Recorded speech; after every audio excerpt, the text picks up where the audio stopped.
Gimana kabarnya nih? Mudah-mudahan semuanya selalu sehat ya. Seperti biasa, channel ini akan kembali merecap alur cerita film klasik yang keren. Di episode kali ini kita akan membahas sebuah film lawas berjudul The Ten Commandments yang rilis tahun 1956.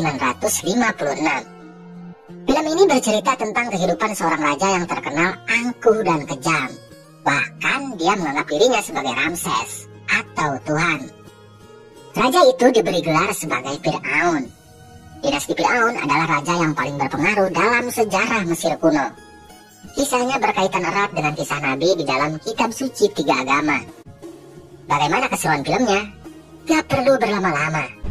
Scene dibuka dengan diperlihatkannya seorang wanita Ibrani yang berasal dari tanah Gosen bernama Yochebed. Dia adalah istri seorang budak bernama Amram. Wanita Israel ini sedang memasukkan bayinya ke sebuah peti rotan. Dia mendapat petunjuk dari Tuhan kalau bayinya harus dihanyutkan ke sungai Nil dengan tujuan agar Tuhan menyelamatkan nyawanya. Pada saat itu Raja Fir'aun yang menjadi penguasa Mesir menugaskan para prajuritnya untuk memburu dan membunuh setiap bayi yang terlahir berjenis kelamin laki-laki. Alasannya Raja Fir'aun sangat ketakutan setelah bermimpi kalau kekuasaannya akan dihancurkan oleh seorang pemuda atau anak laki-laki yang lahir dari bangsa Israel yang diperbudak olehnya. Dengan alasan itulah Raja Fir'aun membuat peraturan. Setiap keluarga dilarang melahirkan anak laki-laki agar bangsa Israel tak punya kekuatan untuk melakukan pemberontakan yang akan menghancurkan kerajaannya. Cerita pun baru saja dimulai.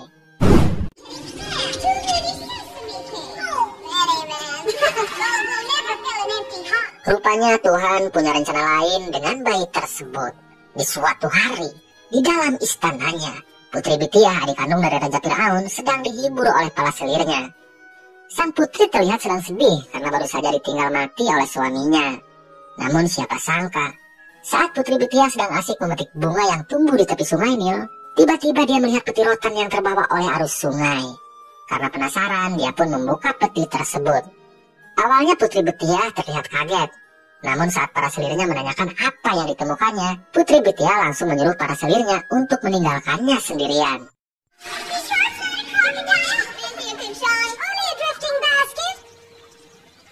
Putri Fir'aun itu sadar kalau kakaknya sampai tahu dia telah menemukan bayi laki-laki di dalam peti rotan, sang kakak akan membunuh bayi tersebut. Putri Bitiah berniat untuk menyelamatkan bayi yang ditemukannya. Sementara Maryam yang disuruh ibunya untuk menguasai peti rotan yang membawa adiknya terlihat sangat bahagia setelah tahu adik kecilnya ditemukan oleh keluarga kerajaan.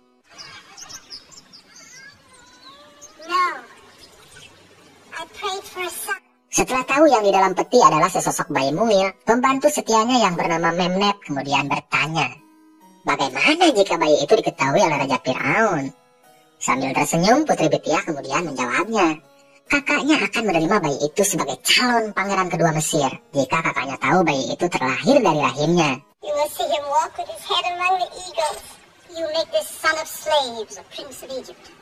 Putri Bitiah meyakini kalau kehadiran bayi itu sebagai jawaban dari doanya selama ini, yang sangat menginginkan memiliki seorang putra dari almarhum suaminya. Dia kemudian menyuruh pembantunya untuk bersumpah agar tutup mulut dengan penemuan bayi tersebut. Jika pembantu setianya itu melanggar sumpahnya, Putri Bitiah tak segan-segan untuk membunuhnya.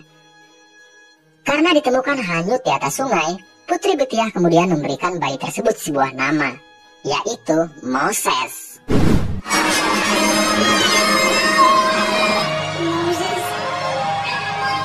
Singkat cerita, Moses pun tumbuh menjadi seorang pangeran yang tampan dan gagah perkasa. Dia seumuran dengan anak Raja Fir'aun, yaitu putra mahkota bernama Ramses. Pangeran Ramses terlihat iri karena Pangeran Moses sangat dianakmaskan oleh ayahnya, padahal Moses hanya sebatas keponakannya. Kebencian Ramses kepada Moses semakin menjadi-jadi setelah adiknya bernama Putri Nefertari lebih menyukai Moses ketimbang dirinya. Padahal Putri Nefertari akan dinikahkan dengannya jika nanti sudah naik tahta menggantikan ayahnya.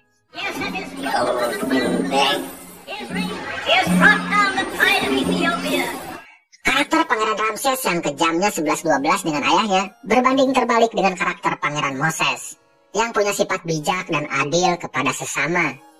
Pangeran Moses tak segan-segan membantu para budak yang tidak mendapatkan hak dan keadilan dari Raja Fir'aun. Contohnya adalah saat berlangsungnya pembangunan kuil dan patung raksasa untuk memuja Raja Fir'aun. Moses yang sedang sibuk mengatur perencanaan pembangunan tiba-tiba didatangi oleh seorang budak atau wanita Ibrani bernama Leah. You say where she is or you will die on a lion pit. Done. Not for myself, Lord Prince. Wanita itu meminta tolong kepada Pangeran Moses agar membebaskan pacarnya yang bernama Joshua. Joshua ditangkap oleh prajurit Fir'aun karena ingin menyelamatkan seorang wanita parubaya yang sedang terjepit saat hendak melumasi sebuah patung raksasa. Tanpa pikir panjang, Pangeran Moses kemudian mendatangi TKP. Melihat ada seorang ibu-ibu yang terjepit patung raksasa, dia pun langsung menolongnya. Pangeran Moses sama sekali tidak mengetahui kalau wanita parubaya yang barusan ditolongnya adalah Yochebed, ibu kandungnya. Tak hanya sampai di situ, Pangeran Moses pun menyuruh prajurit Fir'aun untuk membebaskan Joshua, yang mengaku nekat melabrak para mandor bangunan karena ingin menolong wanita parubaya tersebut. Melihat kebaikan Pangeran Moses, budak bernama Joshua tersebut nekat memberitahunya kalau pekerjaan mereka lambat karena tak diberi makan oleh Raja Fir'aun. Mendengar kenyataan tersebut, Pangeran Moses terlihat murka. Dia pun menyuruh seluruh budak untuk mengambil persediaan gandum di kuil pendeta suci. Kejadian tersebut dimanfaatkan oleh Pangeran Ramses untuk mengadukan perbuatan Pangeran Moses kepada ayahnya karena dianggap telah melanggar peraturan kerajaan. The day of Moses. Literally now. Day of Moses. Raja Fir'aun akhirnya memutuskan untuk membuktikan langsung tuduhan anaknya. Apalagi Pangeran Ramses terus mengomporinya kalau seluruh budak beramai-ramai menyanjung dan meneriakan nama Pangeran Moses. Kenyataan tersebut membuat Raja Fir'aun khawatir kalau suatu saat Pangeran Moses akan berkhianat kepadanya. Setelah sampai di lokasi, Raja Fir'aun mulai menanyakan kebenaran tentang keputusan Pangeran Moses yang menyuruh para budak untuk mengambil bahan makanan dari kuil pendeta suci. Pangeran Moses mulai beradu kecerdasan dengan Pangeran Ramses yang terus mengompori ayahnya agar menghukum saudaranya tersebut.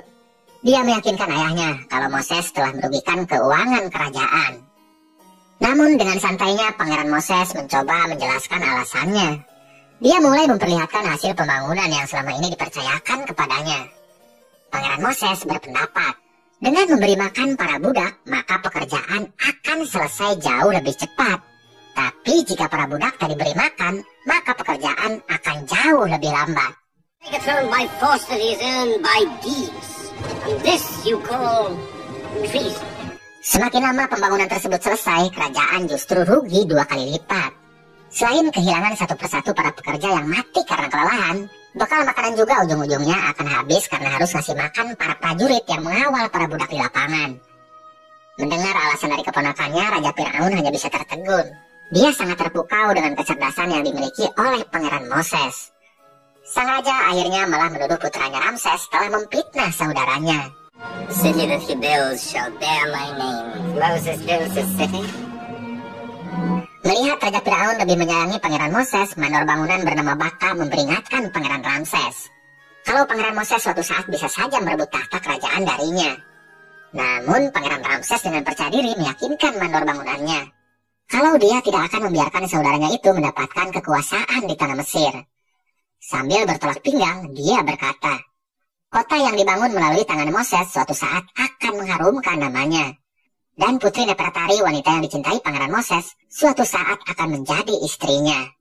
I have brought you a cloth more revealing. Why not? Hingga akhirnya di suatu hari, pelayan Putri Bithiah yang selama ini ikut menyembunyikan tentang rahasia Pangeran Moses akhirnya mengkhianati sumpahnya. Dia memberitahu Putri Nefertari kalau Pangeran Moses bukan keturunan dari Raja Fir'aun, tapi dia terlahir dari rahim seorang wanita dari bangsa Israel bernama Yochebed. Putri Bithiah memungut bayi Moses yang dihanyutkan oleh ibunya ke sungai Nil. Mendengar pengakuan dari pelayannya, Putri Nefertari terlihat syok. Namun cintanya kepada Pangeran Moses membuat dia tidak peduli dengan masa lalu kekasihnya. Putri Nefertari justru membunuh pelayannya tersebut dengan cara mendorongnya hingga jatuh dari atas balkon.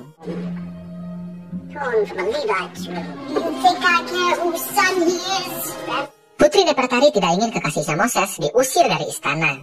Jika sampai itu terjadi, Raja Firaun pasti akan menjodohkan dia dengan Pangeran Ramses, kakaknya, seorang laki-laki yang tidak pernah dicintainya. Namun saat Pangeran Moses masuk ke kamarnya, tak sengaja dia melihat potongan kain tradisional yang biasa dipakai oleh suku Ibrani. Dia pun mulai curiga kalau Putri Nefertari telah menyembunyikan sesuatu darinya. Oh, Moses, Moses, why do you question me? Why do you care? Could Ramses destroy me with a piece of cloth? Setelah didesak terus oleh kekasihnya, Putri Nefertari akhirnya terpaksa memberitahu kejadian yang sebenarnya.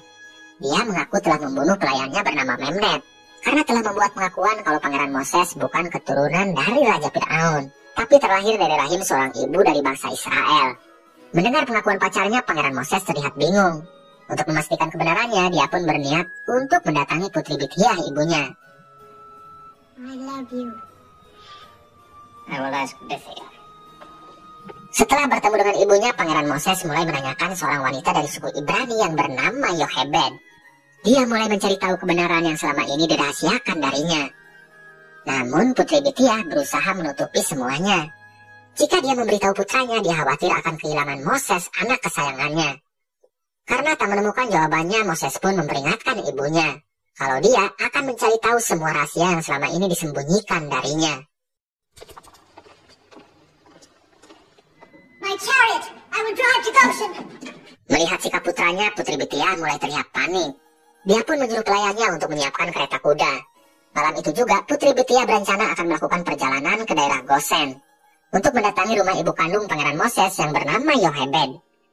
Dia berencana untuk menyuruh keluarga Moses agar secepatnya pergi meninggalkan daerah Goshen sebelum Pangeran Moses putranya mengetahui tempat tinggal ibu kandungnya.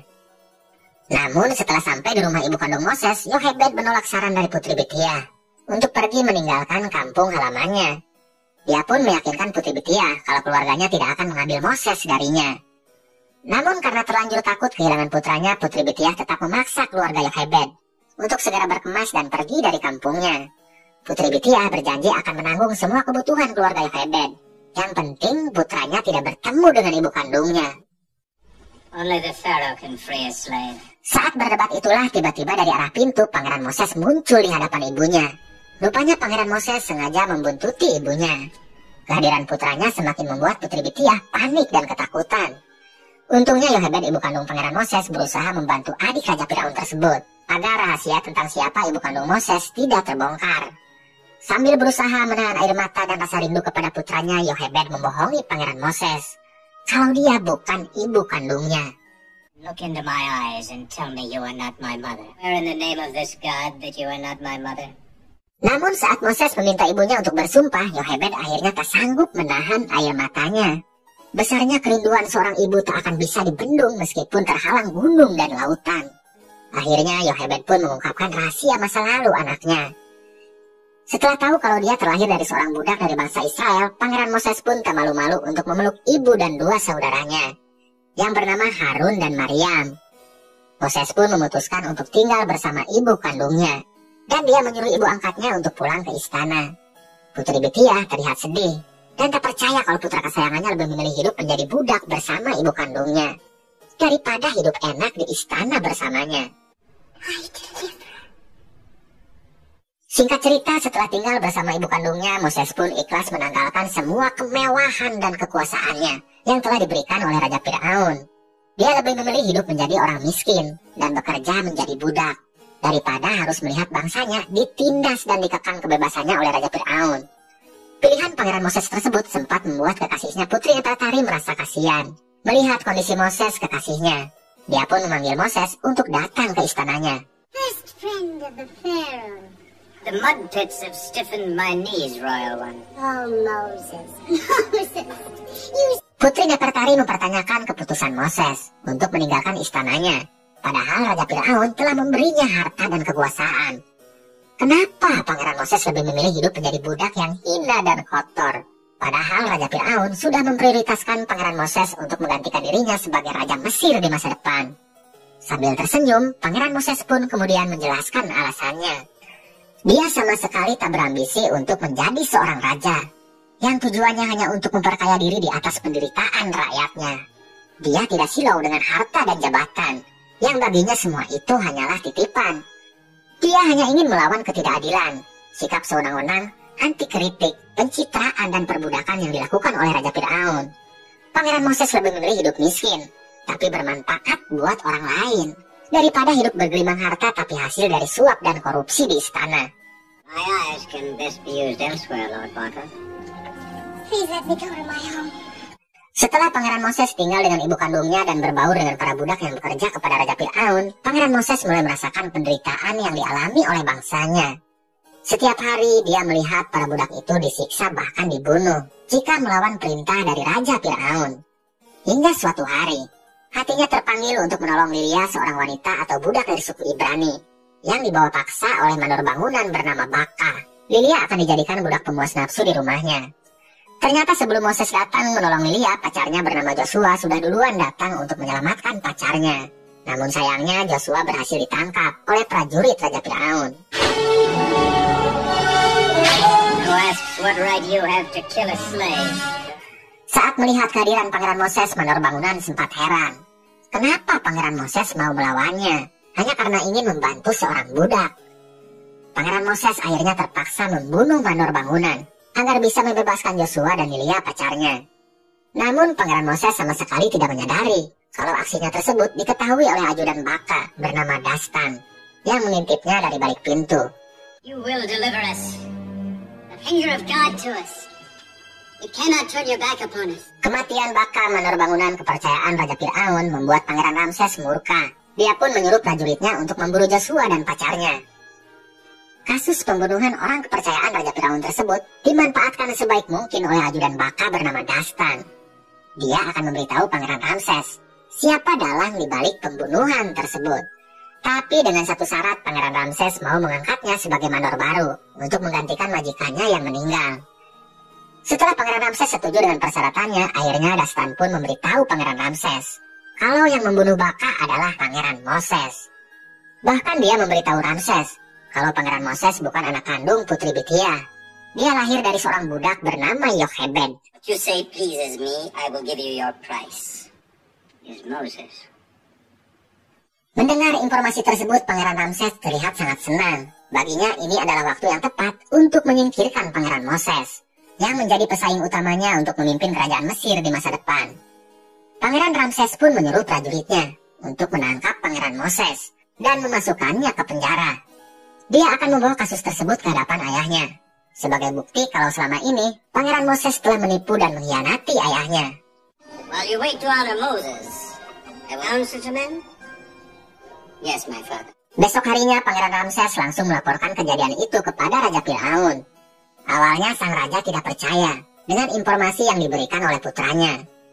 Namun Raja Firaun terlihat shock dan kaget saat Pangeran Ramses menyuruh prajuritnya untuk membawa Moses ke hadapannya.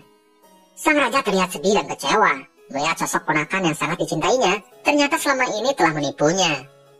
Putri Bithia sempat berusaha membela putranya.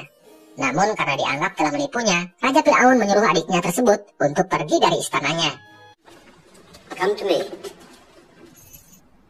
Tell me, Moses, I will believe you. Raja Firaun kemudian memanggil Pangeran Moses agar lebih dekat. Dia ingin jawaban langsung dari mulut keponakannya tentang tuduhan dan pengkhianatan yang dilaporkan oleh Pangeran Ramses putranya. Dengan lantang Pangeran Moses menjawabnya, kalau dia anak seorang budak dari bangsa Israel, bukan keturunan Raja Firaun. Karena kecewa dengan jawaban Pangeran Moses, pada hari itu juga Raja Firaun langsung menetapkan kalau Pangeran Ramses sebagai calon raja untuk menggantikan dirinya.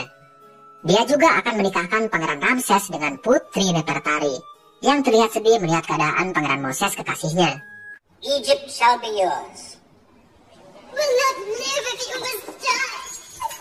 Raja Firaun pun menyerahkan semuanya kepada Pangeran Ramses putranya untuk memutuskan hukuman apa yang pantas diberikan kepada Pangeran Moses. Akhirnya Pangeran Ramses memutuskan untuk mengasingkan Pangeran Moses di sebuah wilayah terpencil, yang sejauh mata memandang hanyalah gurun tandus dengan cuaca yang sangat ganas. Di sana, Pangeran Moses hanya berteman dengan ular dan kalajengking. Pangeran Ramses akan membiarkan Pangeran Moses mati pelan-pelan dibunuh oleh ganasnya alam.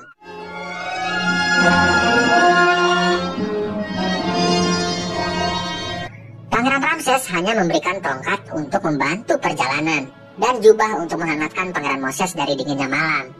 Selain itu, hanya keajaiban yang bisa menyelamatkan Pangeran Moses dari ganasnya gurun Sur yang kering kerontang. Namun Tuhan punya rencana lain untuk menempa Pangeran Moses dengan rasa sakit, lapar, haus, dan dahaga. Tuhan telah menguji ketabahan dan kesabarannya, hingga akhirnya menuntunnya sampai di sebuah desa bernama Midian.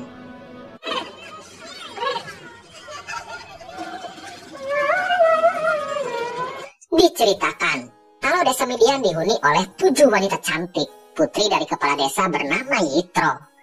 Keluarga keturunan Ismail ini kesehariannya adalah mengembala domba di lembah Gunung Sinai. Pertemuan Moses dengan 7 bidadari cantik ini diawali dari gangguan beberapa laki-laki penyamun yang sedang menggoda ke-7 gadis yang sedang mengembala. Kegaduhan itu membuat Pangeran Moses bangun dari tempat tidurnya dan berusaha menolong ke-7 wanita cantik tersebut. Sephra, she's the oldest. Sandra? Never did a lot. Dari sanalah awal mula dia berkenalan dengan kepala desa bernama Yitro dan ke-7 putrinya. Yitro kemudian menyarankan Pangeran Moses agar mau tinggal di desanya. Karena tak punya pilihan lain, Pangeran Moses pun menerima tawaran tersebut. Dia pun akhirnya ikut membantu keluarga Yitro sebagai pengembala domba. Hingga di suatu hari Yitro menawarkan Pangeran Moses untuk menikahi salah satu dari ke-7 putrinya. Pilihan Pangeran Moses pun jatuh ke anak yang paling tua, bernama Sephora. Pangeran Moses akhirnya menikah dengan wanita dari desa Midian dan tinggal di lembah Gunung Sinai. Dia dikaruniai seorang putra dari hasil pernikahannya. We die in the desert, my father. No. There is a man among the sheep. Hingga di suatu hari Pangeran Moses dikejutkan dengan kedatangan Joshua, budak yang pernah dia bantu saat ditangkap oleh mandor bangunan bernama Baka. Rupanya Joshua sudah lama mencari Pangeran Moses. Dia meyakini kalau Pangeran Moses adalah utusan yang dijanjikan oleh Tuhan untuk membebaskan perbudakan yang dilakukan oleh Raja Fir'aun kepada bangsanya. Namun Pangeran Moses menolak anggapan tersebut. Dia meyakinkan Joshua kalau dia bukan orang yang selama ini dinantikan oleh bangsa Israel. Hingga akhirnya Tuhan menuntunnya untuk mendaki Gunung Sinai. Di atas gunung itulah Pangeran Moses untuk pertama kalinya bertemu dengan Tuhannya. Dia mendapat wahyu untuk memimpin bangsa Israel keluar dari tanah Mesir agar terbebas dari perbudakan yang dilakukan oleh Raja Fir'aun. Setelah tahu kalau Pangeran Moses adalah utusan Tuhan yang dijanjikan untuk membebaskan bangsanya, Joshua menawarkan bantuan untuk mengumpulkan kelompoknya agar mengambil senjata untuk berperang. Namun Pangeran Moses melarangnya. Dia berkata kalau tongkat gembala yang dibawanya adalah senjata untuk membebaskan bangsanya. You are God's messenger, but by the staff of a shepherd. Singkat waktu, setelah kematian ayahnya, Pangeran Ramses pun diangkat menjadi Raja Mesir. Dia didampingi oleh adiknya Ratu Nefertari yang telah dinikahinya. Di bawah kekuasaan Raja Ramses, Mesir mencapai puncak kejayaannya. Untuk mengabadikan kebesaran Mesir, Raja Ramses banyak membangun monumen dan patung raksasa. Salah satu bangunan yang paling terkenal adalah patung yang didirikan di wilayah Karnak dan Abu Simbel.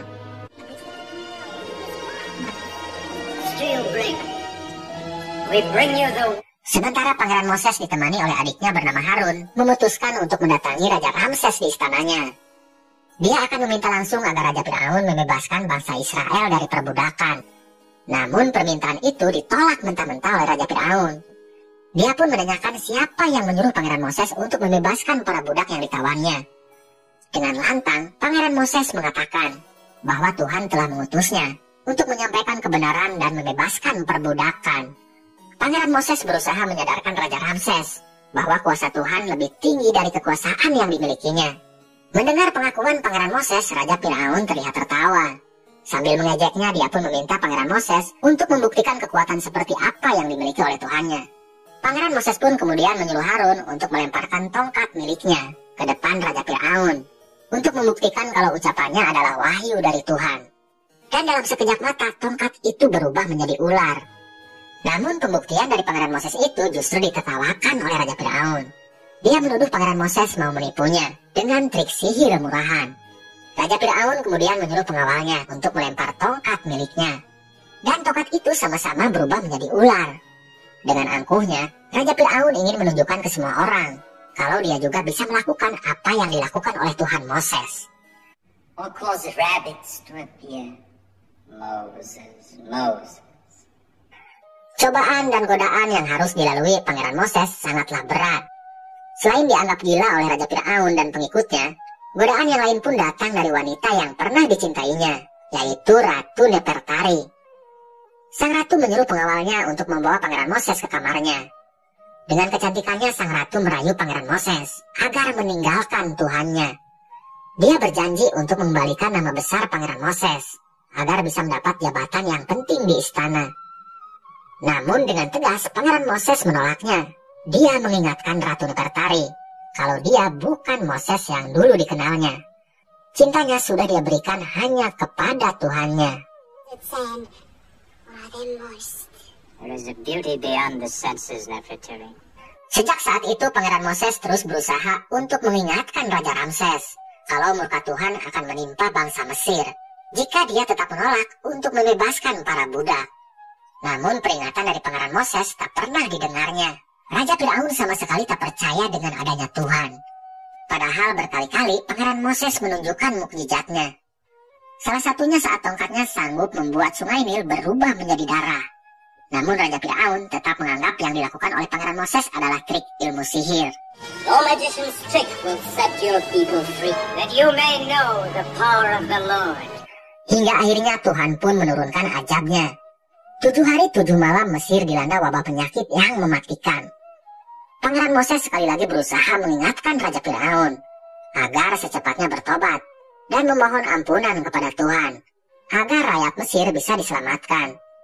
Namun Raja Firaun terlihat keras kepala. Dengan sombongnya dia berkata kalau kerajaannya akan dilindungi oleh para dewa yang bersemayam di patung-patung raksasa yang dibuatnya. Kesombongan Firaun tersebut membuat Tuhan semakin murka. Hingga akhirnya bangsa Mesir dilanda wabah kabut hitam yang sangat mematikan. Kabut hitam tersebut menutupi matahari selama 3 hari 3 malam, yang menyebabkan langit menjadi gelap gulita. Teriakan dan suara kematian terdengar di seantero kerajaan. Satu persatu pengikut Raja Firaun tewas mengenaskan.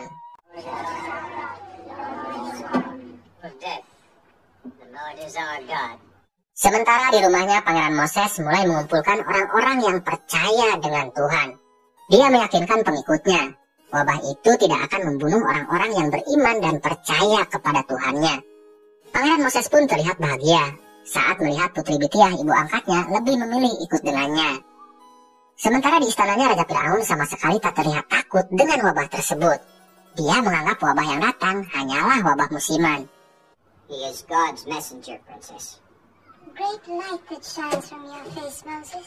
Namun keangkuhan Raja Firaun akhirnya mulai goyah setelah wabah kabut hitam telah menewaskan putra kesayangannya. Dalam keputusasaannya Raja Firaun mencoba menaruh anaknya di atas tangan patung raksasa yang dia sebut sebagai jelmaan dewa. Raja sombong tersebut mulai memohon agar para dewa bisa menghidupkan kembali anaknya yang telah meninggal.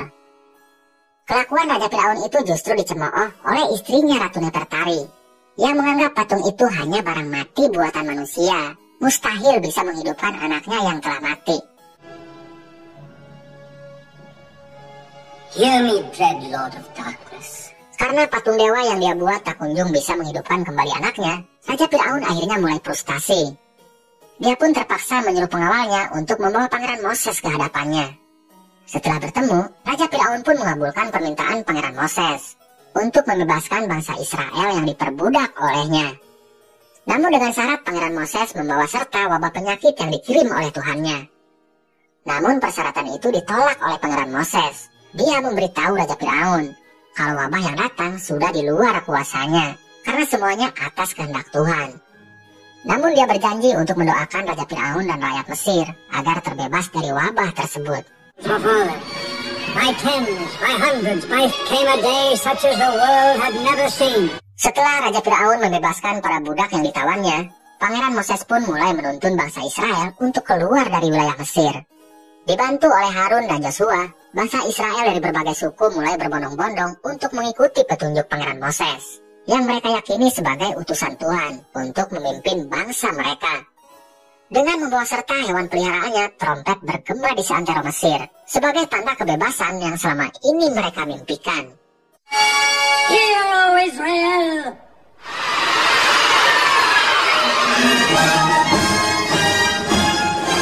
Namun setelah kerajaannya terbebas dari wabah penyakit, Raja Firaun mulai mengumpulkan pasukannya. Dia tak akan membiarkan Pangeran Moses dan para pengikutnya bisa dengan mudah menikmati kebebasannya. Rasa dendam dan sakit hati karena telah dipermalukan oleh Pangeran Moses membuatnya bertekad untuk membunuh Pangeran Moses dan para pengikutnya.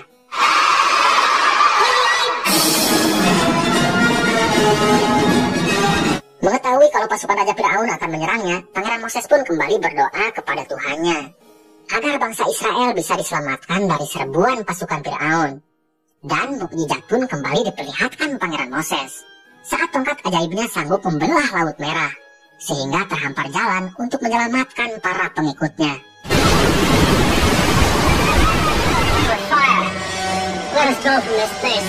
Namun saat pasukan Raja Firaun mencoba mengejarnya ke tengah lautan, Tuhan kembali memperlihatkan kekuasaannya. Setelah para pengikut Moses berhasil menyeberangi lautan, Tuhan kembali menyatukan laut yang awalnya terbelah. Kejadian itu membuat Raja Firaun dan pasukannya panik. Mereka pun berusaha untuk keluar dari gulungan laut tersebut. Namun karena kesombongannya, Raja Firaun dan pasukannya akhirnya tewas mengenaskan setelah ditenggelamkan oleh Tuhan di dasar lautan.